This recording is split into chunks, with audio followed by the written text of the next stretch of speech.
Howdy, this is Mackenzie Franklin from SideGame LLC here in Colorado Springs, Colorado. Today I'm going to be talking about my top 10 board games to take on vacation. Now this list is inspired because I myself am going on vacation in a week here from the time of recording this video. My wife, my mom, and I are all going to the UK. We're going to check out Scotland and spend some time in London. And not only am I spending awesome time with family, but I'm also meeting friends. So Dan from Chairman of the Board is going to meet us out there and also be a tourist with us. I'm thrilled. I'm so excited for this trip, and I thought it was a great inspiration for this list because at this time I'm planning what I'm actually taking on the trip. So setting my bags up, getting ready to go, and let's talk about the games that I'm actually bringing on vacation. If you haven't subscribed to the channel already, please make sure that you do. It is the best way to help us grow, and for those of you already subscribed, thank you so much for the continuous support.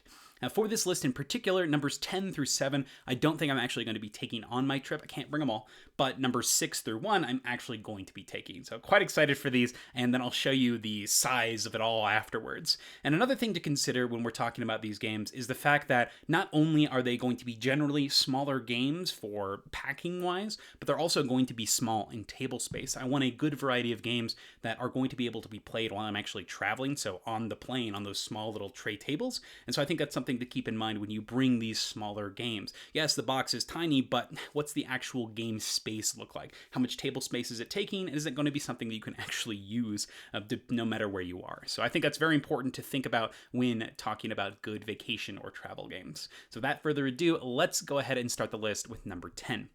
Number 10 is going to the game Scout. Now, this is a simple ladder climbing game where you're going to be playing cards to try to beat the cards that are already out there. So, for example, as a pair of 5s, you got to play something that's better than those. It's either going to be a bigger pair, so 2 6s, or hey, triplets, 3 7s, sure. Or you can play a straight, something that's longer than the amount of cards that are there. So a 1 2 3 would do it. But in Scout, your restrictions are based on your hand. This is a game where you can't shuffle your hand, and your hand is stuck until you actually play cards or add more cards to it. And so when you play them, you'll pull them out from your hand, play them on top of the other cards, and then collect the cards that you beat as points. And so when you do that, though, your hand shrinks, and you'll kind of slide it together wherever those cards that you pulled are missing now. So it's a cool system of shifting your plays, and every play you make is going to affect your future plays. My favorite part about this game, though, is the Scout mechanism. On your turn, you have a choice. You are either going to play something from your hand that beats whatever's out there, or you can take one of the cards that's in the middle and place it into your hand. And when you do that, you can flip it in either direction and also place it anywhere in your hand. This is such a satisfying feeling because not only are you getting the option and the choice of flipping the card, but now you're setting yourself up for your future turns. And when you slide that into the appropriate area, you're able to then cascade into play after play and have these successive powerful turns. It feels great, but the decision point is there. Do you want to play your cards so that you can snatch up those multiple cards there for points? Because taking 2 or 3 cards every turn can be super powerful, but it does limit you as you play the round further. I love the decision points here in Scout. Great game. That's my number 10. My number 9 is going to The Mind, a very simple cooperative game, and this is one that can definitely be played on that tray table, same thing with Scout. But The Mind here is a cooperative game of non-communication. So you're going to have a pile of cards in the center, and your goal is to play all your cards in your hand from lowest to highest. The trick here is you cannot communicate about this. This is a game about tempo and speed. If somebody plays a card, then you have to think, okay, they've waited a little bit of time, maybe now's a good time to play my card, and you're trying to play your cards in succession and get a great smooth tempo throughout the course of the game. During level 1, each of you will have a single card in your hand, but as you increase those levels, you'll have more and more cards. The number is equal to the level number, and so you're trying to play everything, and it's just such a satisfying feeling when you're able to do it.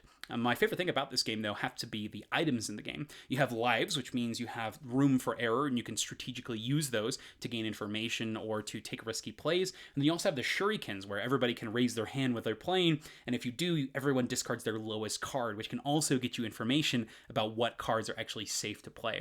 There's some great strategy in these small card choices. Now, when I play The Mind is probably going to be the one that I do take on vacation. My mom likes this version quite a bit.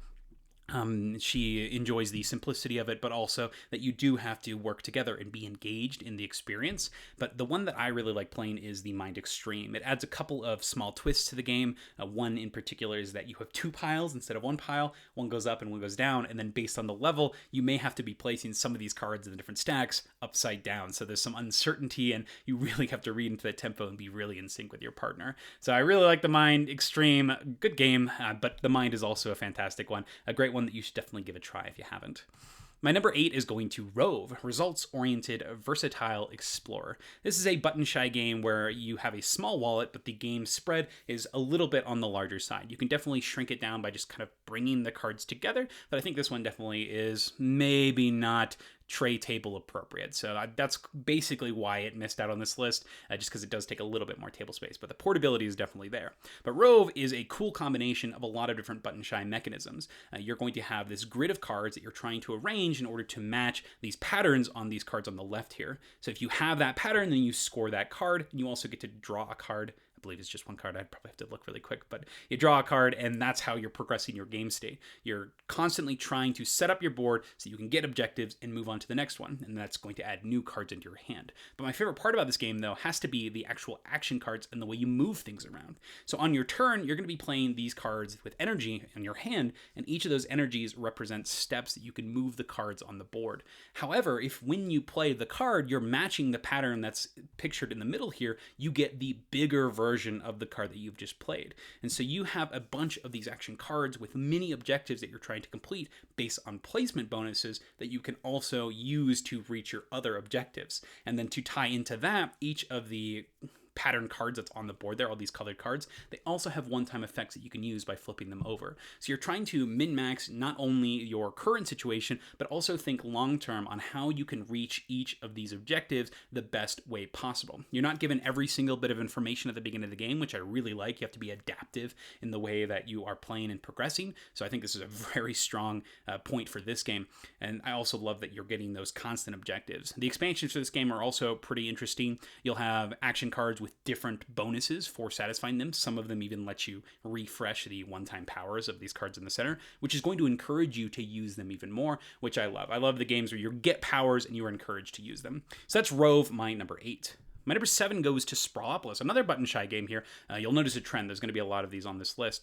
This is another one that just missed the games that I'm actually going to be taking because of that size of the game once again. But Sprawlopolis is a city-building game where you are going to have these 3 objectives, and these objectives are going to dictate how you're going to be placing your cards. So every turn, you'll be getting cards, and you'll be placing them onto the board here, and you can overlap them if you want. You're trying to make it so that you have the least amount of roads visible. You lose points for those, but you're also trying to get the biggest groups of the same terrain as well. So you would score a lot here for this big green at the end. And then every single time you play, there will be 3 unique objectives that will change the scoring criteria for the game you're playing. So I love this situation where each game is going to be different because each game is missing 3 cards, so you don't have the same setup every time, and you also have these 3 objectives that are going to force your hand and force you to play differently. I love the fact that you have these cards that are so flexible in the way that they work, and you're playing them a single card at a time, so by the end of it, you do have this construction that you've been building and working towards that fits those criteria. And so you can do some short-term as well as long-term planning with the cards that you're putting out there.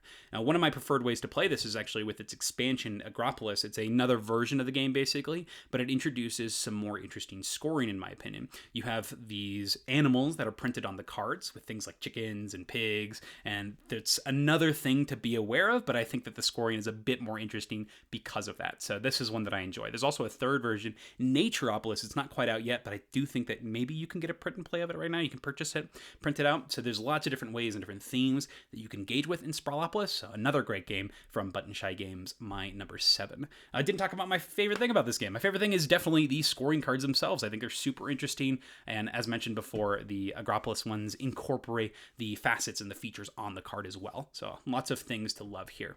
That is my number 7, Sprawlopolis, as well as Agropolis. My number 6 goes to Tussie Mussie. This is a new one to the library. I just put out a review on this game, and I quite like this one. It's a lovely theme. It's a great concept, but the greatest part about this is it's such a small decision with huge implications. So the game has you playing 3 rounds, and at the end of the 3 rounds, whoever has the most points wins, and you're going to be giving choices to each other. So you'll have 2 cards, you'll choose one to put face up, one to put face down. The opponent takes one of those cards and places them into their card row. If you take a face up card, it's a bouquet card, and it stays face up. It stays face up in your area. If you take a face down card, it is a keepsake, so it goes face down, and it stays face down. And this has huge implications because every single card scores in its own unique way, but they also score based on the cards that are face up and face down. Not only are you hiding information when you're putting cards face down, but you're also changing the way that that card works, whether it be in a good way for yourself or in a negative way for your opponent. And so you're constantly on this cusp of not misinformation being the primary factor, but the implications of where that card appears as being one of the huge factors. And I think that's something that you need to be aware of when you get this game, is because it may seem like such a small choice and you're just obviously always going to pick the better card, but it's not the case because the power level of each card is determined by the way the rest of the round goes. I love this concept. I love that you are constantly going to be challenged with what card is great at the time. So there's that tactical choice, but also long-term strategy in such a short-term space in only 4 cards. The points are very tight. You're trying to do the best over 3 rounds, but I love that the luck is also curbed throughout those 3 rounds. My favorite part about the game is the scoring itself. I love that each of the cards is unique. And so as you play, you're going to learn the cards. There are only 18 of them, so you're going to learn how the cards score. And so I love being able to risk and chance what cards could be face down and what cards may or may not help your strategy. So a lot to love in Tussie Mussie. There's also some great solo expansions for this that do simulate that experience well, but also can be increased in difficulty and give you a new puzzle to solve. So I really like that with even a event system that's similar to something like what is it called? Cartographers, where the event card is going to get shuffled into the deck. So another cool thing like that. Quite a big fan of Tussie Mussie. A great game, my number 6. My number 5 goes to Fleet the Dice Game. This is a roll and write game with one of my favorite themes. It has you playing as the owners of the fleet of fishing ships. You're in the solo game, you have a AI that's going to be trying to cross off your options, and so you're managing that. In the competitive game, you're going to be rolling the dice and all drafting from them. So great choices, whether it be solo or cooperative, but my favorite thing about this game is the specialization that can occur as you play. Every time that you are taking dice, you are going up a track, basically, when it comes to the fishing phase. And based on how high you get up on those tracks, you unlock special abilities. You're going to get passive effects or effects that will trigger if you do other things, or one-time abilities. And I think that this is so much fun because right from the beginning of the game, you're going to have a track that you start on. And it's up to you whether you want to invest in that or diversify, but you can specialize in these tracks and get these insane bonuses, and it feels so good when you do. And the fact that you can unlock bonuses pretty early in the game and reap their benefits continuously, it's a great feeling throughout. One of my favorite strategies to go for is the shrimp strategy. You have lots of bonus actions that you're able to constantly take, and it makes it so some of the manipulation of your dice rolls and a reroll potential makes it even more important. So it allows you to not only feel great when you do get lucky, but also give you ways to mitigate that luck in order to get these bonus actions. Feels awesome. So I'm loving this game in general. And in the competitive mode, there are also the special abilities and starting abilities that you can use. I think that the solo mode works fantastically, and the theme is on point. So big fan of this game. And in the table space, you can play this on a tray table, which is awesome. You just put out these 2 sheets in front of you, get your pencil, and then roll those dice right next to you. And you can even use the box as a dice tray if you'd like to. So I think this works perfectly. That is Fleet the Dice Game, my number 5. Ooh, I'm getting excited talking about it just now. My number 4 goes to Exit the Game, the Abandoned Cabin. And this can be any Exit game, but Exit in particular. The reason I chose this is it's an escape room game that is a one-time use, but also disposable. After you play it, you toss it, and that's kind of ideal for the travel portion of this video. So once you play it, you've had this awesome experience, you can take a picture of it, and then boot it. You now have extra room for souvenirs and whatever you want to bring back. It's an awesome thing. It's so cool. So the one that I'm going to be bringing this time is the Haunted Roller Coaster. I've yet to play this one, but it looks cool. I prefer the easy versions of these because I don't get stuck as stuck, but one of the coolest things about this game is the fact that they have an awesome help system. It's a tiered help system, so it's really easy to just pull out the card that you need help with, and then you can reference back to it really easily. It's right there. You can put it with the cards that are associated to that puzzle, which I quite appreciate. There are a lot of escape rooms that use applications or phone apps, and sometimes it can be really annoying to go back and type in the thing, and here everything is there. You don't have these extra extraneous things. Everything is in this little box and you don't have to worry about it. They also use a decoder system with this ring in order to check your answers, and they do a great job of but utilizing the 3D space and the components in the box. So I'm pretty thrilled with the exit games in general. I've liked all but one that I've played, and the one that I didn't like was one that I think I was sick when we played it, which is pretty sad because I was pretty hyped to play it, but I was getting progressively sicker as we played. But every single exit experience has been so much fun. There's a advent calendar that's out for it. I'm not going to talk about any of the gameplay or the mechanisms or anything like that, but I don't want to give any spoilers to the experience. But do you like escape games? Do you like solving puzzles? Exit is my favorite escape room style game. I like the easy ones because they are still challenging to me. I'm not particularly amazing at puzzle solving, but I still like that challenge, and it is a really nice positive, not reinforcement, but the positive objective completion feels great even in an easy setting. So it makes me feel good when I play the easy ones. Let me know down in the comments if you like playing like brutally difficult escape room games, or if something easy is one that you're more interested in. I'm curious to hear what you think. That is Exit the Game. In particular, this time we're bringing the haunted roller coaster with us. Next up, my number 3 goes to Skulls of Sedlec. This is another button shy game, huge amount on this list, and I really like this game. It is a game of tactical choices and pattern building, all in the form of tableau management and drafting. What do I mean by this? Well, you're going to have 4 stacks of cards that you'll be taking from, and a small hand size, and every turn your choice is to take some of those cards and put them face up into your area.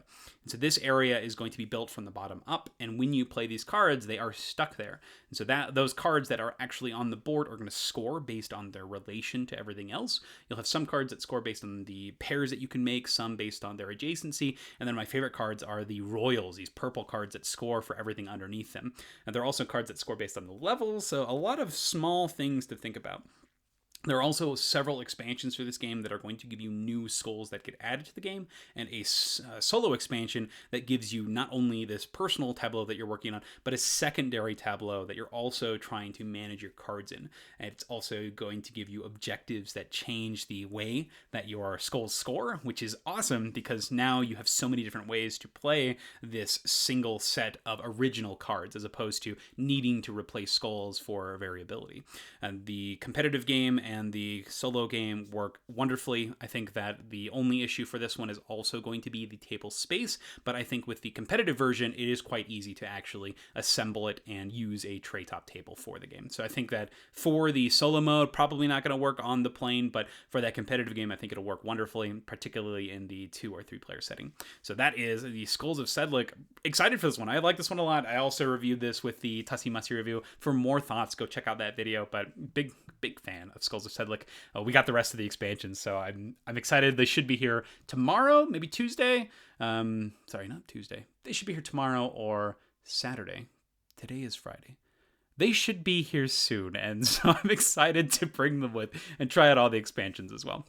Coolest thing, they fit. These little button shy games fit in extra gum packs, so this is so easy to bring with on a trip. Can't wait. So that is Skulls of Sedlec, my number 3. My number 2 goes to Railroad Inc. And this game is amazing. This is my wife's favorite travel game, period, and I think it's pretty dang awesome too. This is a roll and write game where you're going to be creating these routes on your own personal dry erase boards, trying to connect these exits. So they're all on the edge of the boards here, and so you're trying to make it so that you have one huge connection, this giant connection, whether it be through trains or highways, to get as many exits connected as possible. And you'll score based on this multiplier here, based on the ones that you've done.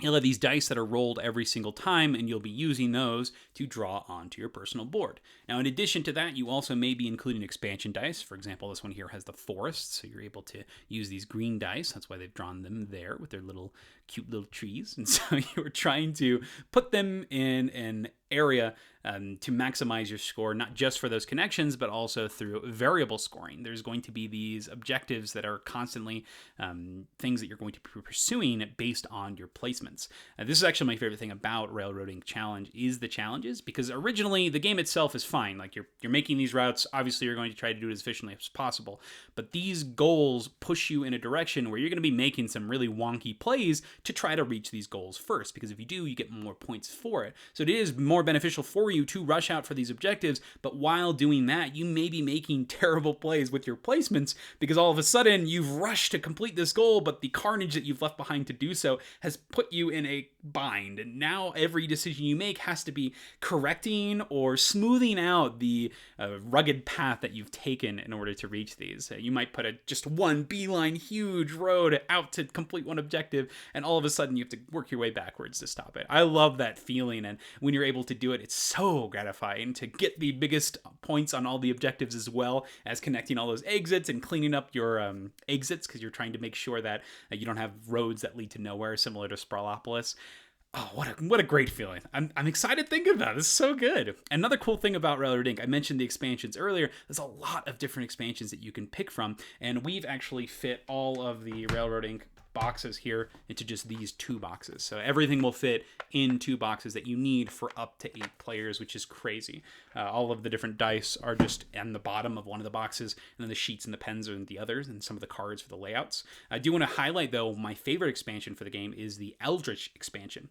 In particular, the Tentacle expansion. There are these creepy little tentacles that you'll be rolling, the tentacle die, and it will go under and over your different railroad tracks, and you score so many points for putting out these tentacles. However, you cannot put anything else on the tentacles. So it puts you in this great situation where you are trying to use as much tentacles as possible because you get so much points for it, but you are limiting yourself on this space that you can actually do things with your train tracks, and you have to place the train tracks every turn, and so you can put yourself in a really bad bind. But when it flows like this person's has, whoo, it's such a good feeling. So I love that. I love the addition of extra dice and more ways to score. There are some of the expansions that are definitely weaker than others. I think that the arcade expansion in particular is a little weak. They have these dice that you kind of just have to use, and it's so straightforward on how you use them. It feels like almost a non-choice. They're just there. But this one in particular definitely pushes you to use them in creative and interesting ways, and I think that's why the Eldritch expansion is the strongest in my opinion. So I love this one. Go try it out. Railroad Inc. Get the challenge because those goals make this game, as well as the Eldritch expansion. I think it's my favorite one.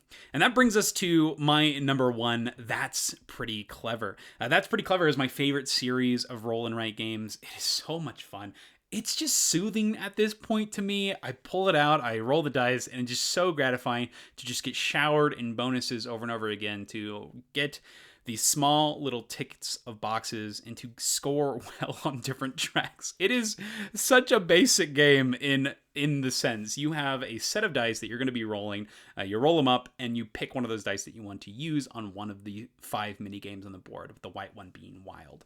The twist is, though, when you take the die off your board, to use it, anything that was lower than the dice that you took. So like if I took this for orange, I would have to put aside the white, green, and yellow die because they are less than the orange one.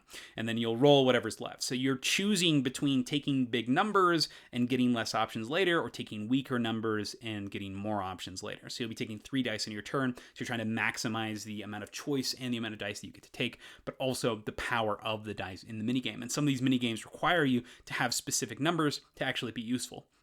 I love this choice because you have rerolls that you can use potentially. You have bonus dice where you can reuse dice that you have already used in this round. So locking a die might be important for that. And I also just like that you have so many options with the different mini games on how you want to approach them.